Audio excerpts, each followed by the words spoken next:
So this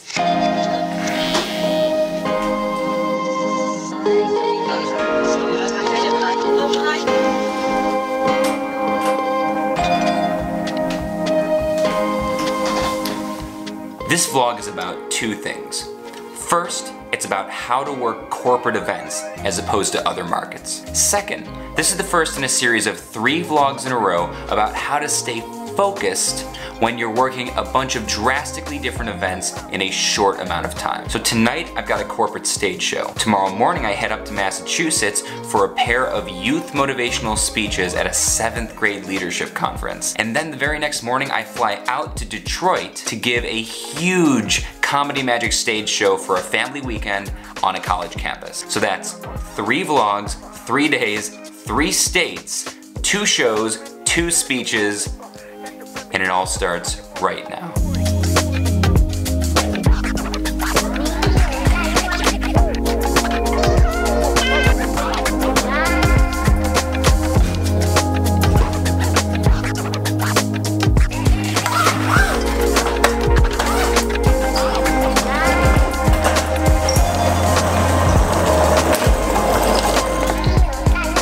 Corporate events put a premium on dress and hygiene, so make sure you look good.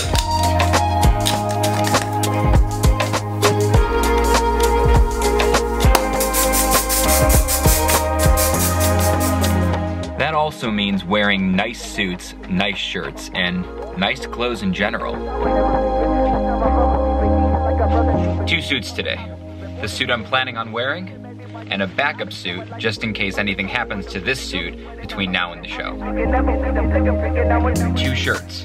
One I'm planning on wearing, and one is the backup. Now you may be thinking, all right, but I don't own a nice suit. I don't have a nice suit. Maybe you're working your first corporate event. You've never really done it before.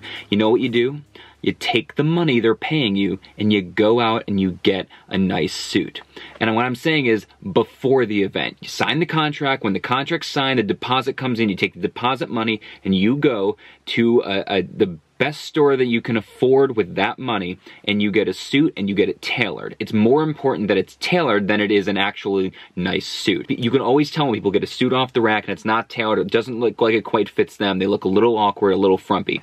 You need to look classy at a corporate event. You need to look like you belong there. You need to look like, even if you weren't the entertainer, that you could just be an attendee of this event. In fact, even though there's kind of this cliched advice that you should dress better than the audience, at these events, everybody's dressed so nicely, all you're trying to do is look like you belong there. Now, I've got a quick tip for you. If you've got a suit from a kind of low-end place and they give you a garment bag that's got the name of that low-end place on there, you probably don't want to be walking in holding that garment bag with the name of a low-end place on it. So, what do? You buy a nice, generic garment bag that doesn't have anything that would let people believe it's expensive or it's cheap or whatever. You buy a nice garment bag. It's a good investment anyway, good thing to have, protect your suit, and then you walk in with your suit in this, and nobody's going to have any idea where it came from, and nobody will think anything of it. The next time they see you, you'll have changed in the dressing room or the green room or the backstage or whatever. You'll be wearing the suit. No one will have any idea because it looks sharp on you because you got it tailored.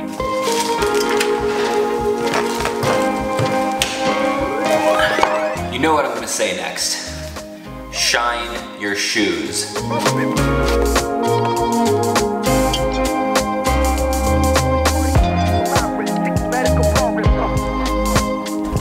So it's really important to make sure that you have all the information you need with you before you leave for the event. Not just when the event starts and where to park and the address and all that, but also the name of my main contact, his or her cell phone number, the name of the head tech person, whoever's gonna be running my sound check and stage crew and all that stuff. You wanna have everybody's name. Seemingly small, silly things like quickly forgetting somebody's name, that stuff adds up at these events, and when you get all the little details right, you know everybody's name before you walk up to them, you shake their hands, you know everything that's going on, it just looks like you're a real pro and they think that everything's running totally smoothly. And one more note about dress. You don't wanna go to the event wearing your suit because I got an hour-and-a-half drive and I'm gonna be loading in up elevators, I'm gonna get sweaty while I'm doing all that. You don't wanna wear your suit to the event, but you also don't wanna show up in jeans and a t-shirt like this. So what do? You show up like this. slacks and a nice button down.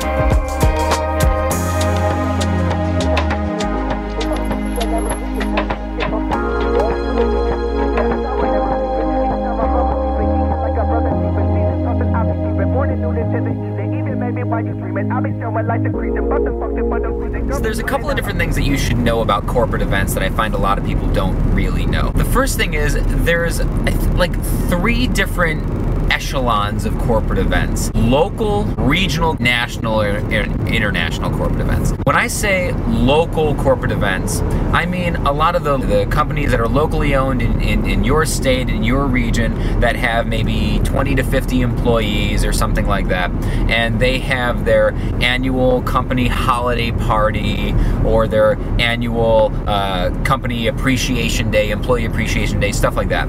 There's a lot of debate in the entertainment community about whether these are actually corporate events or not. I treat them as local corporate events because I do everything for those the same way I do for the big, huge international ones. But of course, there are differences. Local company parties, people probably aren't quite dressed to the nines the way that they are at the big ones.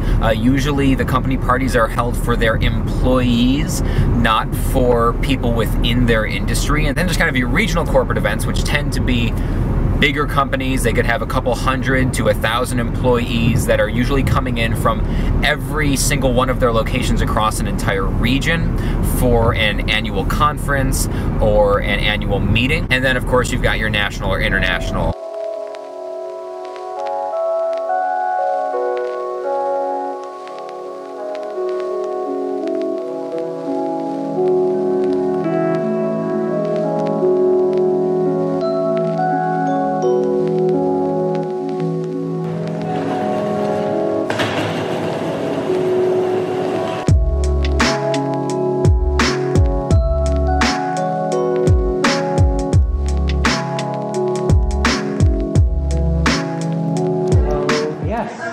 Hi, very nice to meet you. Nice to meet you.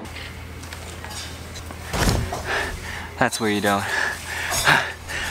don't wear your suit to the event, because I'm already have a little bit of extra time before stage crew gets here, before I told them that we were going to do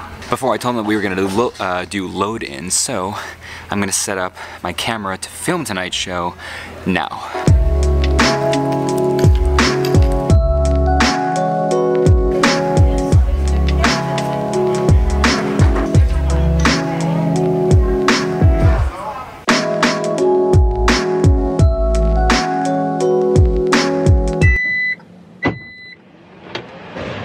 They didn't have the chair or bar stool that I need. This is not something that I asked them for. It's not like they were supposed to and they didn't. I always need a chair or a bar stool that has a a bar on it that I can get my fingers around for the chain trick that you guys who follow my channel have seen a lot of times in my videos.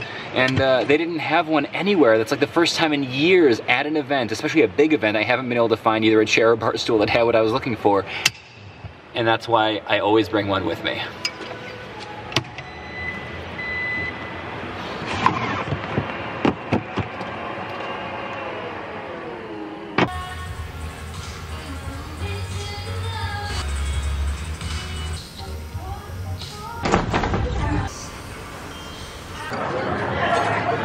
$30 minutes to showtime. 3-0. Thank you very much. Have an amazing time. I really appreciate it. Ooh, show's over. We actually started 15 minutes early. They asked me to start 15 minutes early because people were wrapping up dinner. I will wrap this up with you once I get home. Just got home. The show, by the way, the show was good. By good, what I mean is it went exactly the way you expect a corporate after dinner show to go. So here's a few final thoughts on working corporate events. What you have to realize is that the people at these events, the attendees, the people who are going to make up your audience, they've been at an event all day. they've been, now this is a 2-day conference, this particular event for this company, where they're learning all this new stuff about, they're going to workshops and educational sessions and networking events all day. They've been going since sometimes 6, 7 o'clock a.m. So by the time they get to you, they're exhausted. You have to remember that that's your audience. And so the first 10 to 15 minutes of every corporate after dinner show is about bringing their energy level up to what you need for the show. So I mean, like, imagine you're working a 9 to 5, right? You're in meetings all day, and you're dealing with problems and solving issues and everything, and then you come home, you kick your shoes off, you sit down on the couch, go, and right at that moment, somebody jumps into your living room and is like, all right, comedy magic show, who's ready? Who's with me? You'd be like, whoa.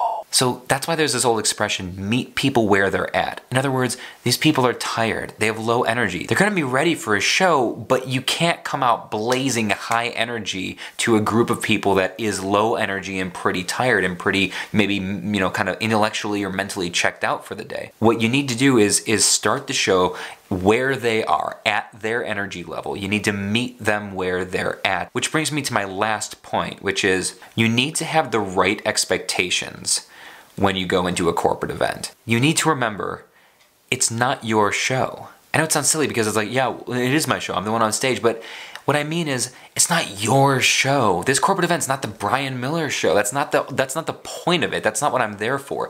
These events are planned by committees, tons of people spanning lots of departments and all different offices. I mean, I was booked 9 months ago for this event. They've been planning sometimes anywhere between 6 months and a year or longer. And what you need to realize is you are one tiny part of these events. I mean, I'm just like the 1-day, 45-minute after dinner show. For me, it's great work. It's like, you saw I spent all day getting ready for it. I've been planning for this show for weeks in between all my other events, because for me, it's a high profile kind of a thing to do. But for them, it's one tiny part of a huge weekend, and I'm just the court jester. I'm just the entertainment. I'm not the really important part. What you're expected to do is to do a good job, to not offend anybody, to give their attendees a fun time. And that's the reaction from tonight. People come up to me after the show. The woman who booked me said, oh, thank you so much, that was great. Attendees coming up to me going, that was so much fun. Boy, was that fun.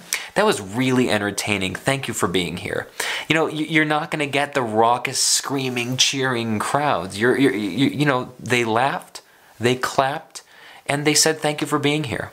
And that's my job at these events. So you need to have your expectations appropriately adjusted before you go into them. And then the very next morning, you have to get up and go do 2 youth motivational speeches for hundreds of 7th graders. And having said that, I think it's time for me to sign off. Thanks so much for hanging with me. My name is Brian Miller, and always remember that our world is a shared experience.